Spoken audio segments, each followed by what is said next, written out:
আজকে ঘুম থেকে উঠেই তাড়াতাড়ি জলখাবার খেয়ে নিয়েছি আর তারপরে রান্নাঘরের কাজে চলে এসেছি। জলখাবার বলতে আজকের ছাতু খেয়ে নিয়েছি আমি আর বোন। আর তারপরে বাঁধাকপিটা বসিয়ে দিয়েছিলাম। ছাতু খেতে খেতে এদিকে এসে দেখেছি যে বাঁধাকপিটা ঠিকঠাকভাবে সেদ্ধ হয়ে গেছে। আর এই বাঁধাকপিটা এখন নামিয়ে নিলাম। আর চিংড়ি মাছগুলো ভীষণ বড় বড় কিন্তু অল্প, তো ভাবলাম কেটে অনেকগুলো করে নিই, তো ওই জন্য 2 পিস করে কেটে নিচ্ছি। তো হ্যালো বন্ধুরা, good morning and welcome back to my channel. আশা করি তোমরা সবাই খুব ভালো আছো, আমিও খুব ভালো আছি। তো চলো তোমাদের সবাইকে সাথে নিয়ে আবার একটি নতুন ভিডিও শুরু করা যাক। আশা করি তোমাদের আজকের ভিডিওটি অনেক ভালো লাগবে।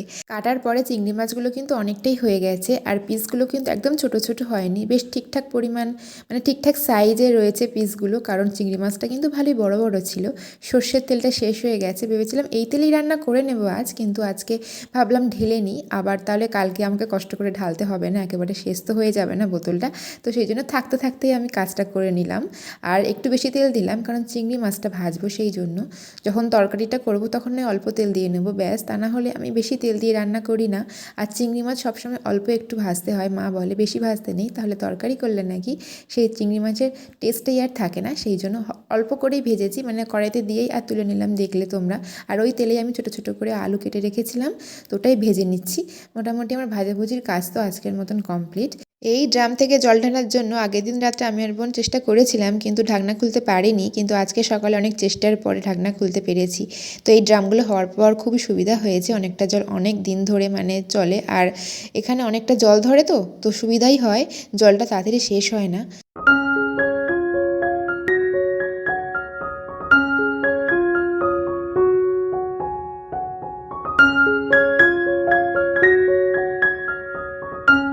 তাড়াতাড়ি রান্নাবান্না করতে হবে, তাই সেরকমভাবেই রান্নাবান্না আজকে বেছে নিয়েছি যেগুলো তাড়াতাড়ি হয়ে যাবে আর কি। সেই জন্য বাঁধাকপি তো সেদ্ধ করলেই বসালেই হয়ে যায় তাড়াতাড়ি, তো সেই জন্য চিংড়ি মাছ দিয়ে আজকে এই বাঁধাকপি করবো। আলুটা তো ভেজেই নিয়েছি, কোনো রকম সমস্যা নেই, তাড়াতাড়ি হয়ে গেল। গরম মশলা আর একটু ধনেপাতা দিয়ে নামিয়ে নিলাম, ব্যাস। তবে মাঝে মাঝে মনে হয় যে প্ল্যান করে রান্নাবান্নার কথা ভাবলে রান্নাবান্না তাড়াতাড়ি হয়, যেরকমটা আজকে হলো। আমি ভেবে নিয়েছিলাম কী কী রান্না করবো, কীরকম সময়ের মধ্যে করব, তো সেরকমভাবে আজকে আমার ঠিক সময়ের মধ্যে রান্নাবান্নাগুলো কিন্তু অনেকটাই হয়ে গেছিলো। তো এই পটল চিংড়িটা ব্যাস করা বাকি ছিল, এটাও ঠিকঠাকভাবে কষিয়ে জল টল দিয়ে নিলাম। কোনো রকম মানে আমি রিচ করে তো করিনি, শুধু গরম মশলা ধনেপাতা দিয়ে আবার নামিয়ে নিলাম, ব্যাস। আমার রান্নাবান্না তো মোটামুটি কমপ্লিট হয়ে গেল আজকের মতন। গরমকালে এত রোদ থাকে যে ছাদে এসে জামা কাপড়টাই মেলতে পারি না, এত গরম হয়ে যায়, ছাদে তো পা দেওয়াই যায় না। তবে শীতকালে এই কড়া রোদটা একটু খাওয়ার টাইম হয় না আমার। তো আজকে আমি ভালো মতন করে রোদটা খেয়েছিলাম, চুলটাও ভালো করে শুকিয়ে গিয়েছিল। আর তারপরে নিচে এসে খাওয়া দাওয়াটা কমপ্লিট করে নিয়েছিলাম, কারণ আজকে তাড়াতাড়ি খেয়ে দিয়ে একটু রেস্ট নিতে হবে। সেই টেনশনে সকাল থেকে ভালোভাবে রান্না টান্না তাড়াতাড়ি করে নেওয়ার চেষ্টা করছিলাম আর কি। তো তারপরে খাওয়া দাওয়া কমপ্লিট করে নিয়ে একটু রেস্ট করে নিয়েছিল বোন। আর তারপরেই এখন বাজছে ঠিক 4:30 মতন, আর বোন এখন বেরিয়ে যাচ্ছে পড়তে, 5টা থেকে পড়া।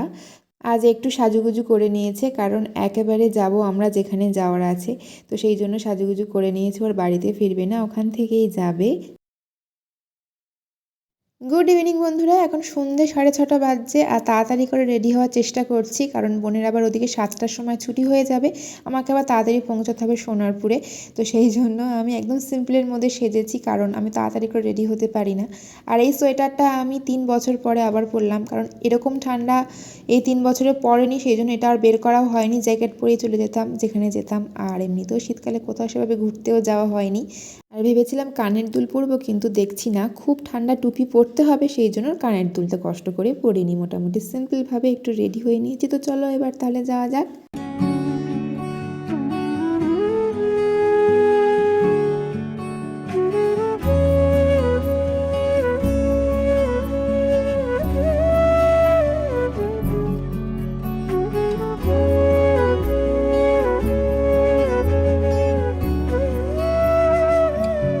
প্রায় অনেক বছর পরে এসেছি বইমেলায়, তাই মেলাটা একদম অন্যরকমই লাগছে, অনেকটা চেঞ্জ। আর এই 10 টাকা করে টিকিট কেটে তারপরেই আমরা এখন ঢুকবো। আর এই ঢোকার মুখেই দেখতে পাচ্ছি খুব সুন্দর একটা জিনিস, কেউ একজন সেজেছে কাক, আমার তো মনে হচ্ছে এটা কাক। তোমাদের কি মনে হচ্ছে আমাকে অবশ্যই কমেন্ট করে জানিও। সবাই খুব সুন্দরভাবে সেলফি তুলছিল এনার সাথে। প্রথমেই আমরা ঢুকেছিলাম এই বইয়ের জায়গাটাতে, আর এখান থেকেই বোন কিছু ইম্পর্টেন্ট বই ওর কিনে নিয়েছিল। আর যেদিকে তাকাচ্ছি শুধু বইয়ের স্টল, আর এখানে আমাদের বই দেখতেও দিয়েছিল। অনেকক্ষণ ধরে বই ঘাঁটাঘাঁটি করলেও এখানে কিচ্ছু বলছে না এনারা, এটা বেশ ভালো লাগলো। আর এখান থেকে আমরা তেমন একটা কোথাও যেতে পারিনি, অনেকগুলো সাইট রয়েছে দেখতে পাচ্ছ তোমরা। শুধু এই বইয়ের জায়গাটাতে ঢুকে অনেকটা টাইম নিয়েছিলাম। আর এখানে দেখার মতো অনেক কিছুই রয়েছে, বই দেখছিলাম, আঁকার বই রয়েছিল সুন্দর সুন্দর। তো এগুলো দেখতে দেখতে টাইমটা অনেকটা চলে গিয়েছিল। আর ওই জায়গাগুলো যেগুলো ঢোকার বাকি ছিল অনেক জায়গাগুলো বন্ধও হয়ে গেছিলো, তো সেই জন্য আর হয়ে ওঠেনি।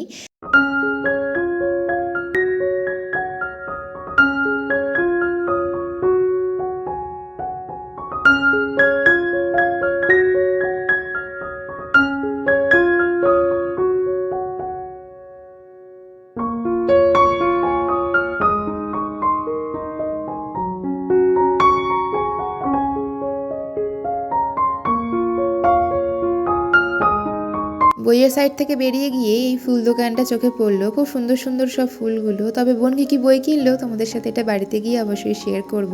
এখানে সব থেকে ভালো লাগলো গোলাপ ফুলের ভ্যারাইটি কালারগুলো, আর সুন্দর সুন্দর পাতাবাহার গাছ যেগুলো ঘরের ভিতরে রাখলে খুব সুন্দর লাগে। তবে কি জানো তো, বইমেলায় আসতে গেলে না টাইমটা একটু হাতে বেশি নিয়েই আসতে হয়। আমরা এসেছিলাম প্রায় 8টা 15-র দিকে, এত দেরি করে এলে কি আর হয়, তখন তো সব সাইডগুলো অলরেডি বন্ধই হয়ে যায়। তবে দেখছি যে বিনোদন পার্কটা এখানে মানে সবাই ঢুকছে, তো এখানে ঢোকা যাক। এমনিতে যত রাত বাড়ছিল ঠান্ডা অনেক বেশি বাড়ছিল, আর ঠান্ডা লেগে আমার যা হয়েছিল, মেলাতেই জ্বর চলে এসেছিল, এমন অবস্থা হয়েছিল, ভীষণ পরিমাণে ঠান্ডা সেদিন পড়েছিল। এখানে ঢোকার সাথে সাথেই দেখছিলাম এই যে সব থেকে পছন্দের মেয়েদের জিনিসগুলো, যেগুলো সবারই দেখতে ভালো লাগে আশা করছি, আমিও দেখেছি, ভিডিও করেছি। আর আছে মানে এখানে রাইডার্সগুলো, যেগুলো মানে দেখতে ভালো লাগে, আমার চড়তে একদমই ভালো লাগে না, ভীষণ পরিমাণে মাথা ঘোরায়। আর এখন শুধু মেলাতেই নয়, সব জায়গায় দেখা যায় এই দোকানটা, মানে এরকম গোল্ডেন কালারের জুয়েলারি বিক্রি হয়, আর জিনিসগুলো খুব ভালো, বেশ ডিজাইনগুলো খুব সুন্দর দেখলাম। তারপর এদিকে যেরকম আর কি থাকে ঘরের জিনিসপত্র, রান্নাঘরের জিনিসপত্র, যাবতীয় সব কিছু, বাচ্চাদের খেলনা থেকে শুরু করে সব কিছু বিনোদন, ছোট বড় সবার জন্য। তো তারপরে আমরা আর বেশি রাত করিনি, তারপর বাড়ি ফিরে এসেছিলাম। এখান দিয়ে কিছু সেরকম খাইনি, তাই তোমাদের সাথে আমি শেয়ারও করিনি। আর এবারে হচ্ছে যে এদিকটায় ভাল লাগলো সব থেকে দেখে, খুব সুন্দর পান বিক্রি হচ্ছে, মশলা পান। তবে পান তো খাই না, তবে দেখতে ভীষণ ভালো লাগছিল। তারপর বাড়ি ফেরার সময় তো আসল মজা লাগছিল, এত বেশি ঠান্ডা হাওয়া মানে দিচ্ছিল, তার উপরে তো আমার ঠান্ডা লেগে অবস্থা বেশি খারাপ হয়ে গিয়েছিলো। তারপর অবশেষে বাড়িতে এসে আমার হাত পা ঠান্ডা হয়ে গিয়েছিল, যতক্ষণ ছিলাম বাইরে হাত পা পুরো মানে বরফ হয়ে গেছিলো, জলের মতন। এই বিষবৃক্ষ, দেবদাস আর এই প্রেমের গল্প, এই 3টে বই বোন নিয়েছিল, খুব একটা বেশি নেয়নি, বইয়ের দামগুলো ঠিকঠাক নিয়েছিল। আর তারপরেই নিয়ে এসেছিলাম জিলিপি, আর জিলিপিটা খেতে বেশ ভালোই ছিল। আর এই মেলা মানে জিলিপিটা একটু স্পেশাল, এটা আমার মনে হয়। রাত্রেবেলা কোনোরকমভাবে তাড়াতাড়ি খেয়ে দিয়ে শুয়ে পড়েছিলাম, আর ভিডিও করিনি, ভিডিও করতে আর ইচ্ছেও করেনি, শরীরটা অনেকটাই খারাপ লাগছিল, কারণ ঠান্ডাতে অনেকক্ষণ ছিলাম তো, ভীষণ পরিমাণে ঠান্ডাটা লেগে গিয়েছিল। তারপরে সকালে একটু রোদ খাচ্ছিলাম, বেশ ভালো লাগছিল। আর সবজি যেহেতু একদম শেষ হয়ে গিয়েছিল, কারণ প্রতিদিন সকালে রান্না করার একটা টেনশন থাকে, তো মা ওই সবজি নিচ্ছিল, কারণ সকালে করে তো বোনের কলেজ থাকে, তাড়াতাড়ি করে সবজি টবজি বেশি পরিমাণে থাকলে তাড়াতাড়ি করে আর কি রান্নাবান্নাটা হয়ে যায়, তা না হলে অনেকটা টেনশন হয়ে যায় যে কী দিয়ে কী রান্না হবে সেইটা নিয়ে। এদিকে বোনের পুজো টুজো কমপ্লিট হয়ে গেছে, আর হচ্ছে এই গোপালের জন্য একটা নতুন গ্লাস কিনেছিল বোন, তো সেটাতে আজকে দুধ দিয়েছে, আর ওই একটু এক্লেস আর একটা হচ্ছে যে বিস্কিট দিয়েছে আজকের। এভাবে গোপালকে সকালে টিফিন দেওয়া হয়। আর আজকে রে মা সকাল সকাল এই কাজ করে বসেছে, দেখতে পাচ্ছ কই মাছ কেটেছে, আবার শিং মাছ কেটেছে। মাকে বারণ করি যে এখন এরকম একটুখানি শক্ত কাজগুলো না করতে, সেই মা করে। মা বলে আমি তো পারবো না কাটতে, তো সেই জন্য মা কেটে দেয়। আর এই জ্যান্ত মাছ নাকি বেশি ভাজতে নেই, তবে কড়াইতে দিয়েছি কি জোরে জোরে ফাটছে, আর কড়াইতে দেওয়ার সাথে সাথে না মাছগুলো কিভাবে যেন বেঁকে বেঁকে যাচ্ছে, সোজা করতেই পারছিলাম না। তারপরে এই যে মাছ ভাজাটা বসিয়ে দিয়ে এসে আমি এখন এই দুধটা খেয়ে নিচ্ছি। এখন প্রতিদিন সকালের একটা নিয়ম হয়েছে, গোপালের দুধ যেটা মানে গোপালকে দেওয়া হয় সেটা তো খাই, সঙ্গে হচ্ছে যে এগলেস থাকে ওটাও খাই, আবার এই যে বিস্কিট এটা আমি খাই। তো এই ওরিও বিস্কিট খেতে কিন্তু খুব ভালো লাগে, আর আমি সবার প্রথমে না ওরিও বিস্কিটের ক্রিমগুলো খেয়ে নিই, তারপরে আস্তে আস্তে বিস্কিটটা খাই। এরকম কারা আছো যারা আমার মতন এরকম পাগলামিটা করো? আমার এরকম করে খেতেই আর কি ভালো লাগে। তো ওদিকে আর কি বিস্কিট খেতে খেতে দেখছি জলটাও ফুটে গেছে, একটু গরম জল বসিয়েছিলাম, ম্যাগি করে নেব। আর কই মাছগুলোরও ঠিক একই অবস্থা, বেঁকে এমন হয়ে গেছে, তো মা বললো তাড়াতাড়ি উল্টে দিতে হয়। তো আজকে নিয়মটা জানলাম আমি, এরপর থেকে আর এরকম হবে না আর কি, বেঁকে যাবে না। কড়াইতে দেওয়ার সাথে সাথে জ্যান্ত মাছ উল্টে দিলে আর এভাবে বেঁকে যায় না। ম্যাগিটা করা তো কমপ্লিট, আর এদিকে একটা ভাজা বসিয়ে দিয়েছি ম্যাগিটা নামিয়ে নিয়ে। এখানে বিট, গাজর, ক্যাপসিকাম, তারপরে শিম এগুলোই রয়েছে, আর এখানে রয়েছে একটু কচু, আলু, আর হচ্ছে যে কাঁচকলা। এটা দিয়ে আর কি জ্যান্ত মাছের ঝোলটা হবে। আজকের জলখাবারটা তাড়াতাড়ি খেতে পারছি, মানে এখন 10টা বাজে। আসলে বোনের আজকে কলেজ নেই, যখন বোনের কলেজ থাকে না তখন তাড়াতাড়ি জলখাবারটা খেয়ে নেওয়া যায়, আর যখন বোনের কলেজ থাকে তখন না তাড়াতাড়ি জলখাবারটা একদম খেতে পারি না, সেই 11:30টা বেজে যায়। আর তখন না মাঝে মাঝে খিদেও পায় না, যেন মনে হয় আর এখন খাবো না জলখাবার, একেবারে দুপুরের খাবারটাই খেয়ে নেব। আর এই যে কাকু এখন গল্প করতে করতে মাছ কেটে দিচ্ছে। তবে এটা আজকে রান্না করা হবে না, এটা ভেটকি মাছ, এটা পরে রান্না করা হবে। আজকে এটা তো দেখলেই কি রান্না হবে। তো চলো বন্ধুরা, আজকের ভিডিওটি এইটুকুই। আজকের ভিডিওটি কেমন লাগলো অবশ্যই কমেন্টে জানাবে, ভালো লাগলে একটু লাইক করবে। দেখা হচ্ছে তোমাদের সঙ্গে আবার একটি নতুন কোনো ভিডিওর সাথে।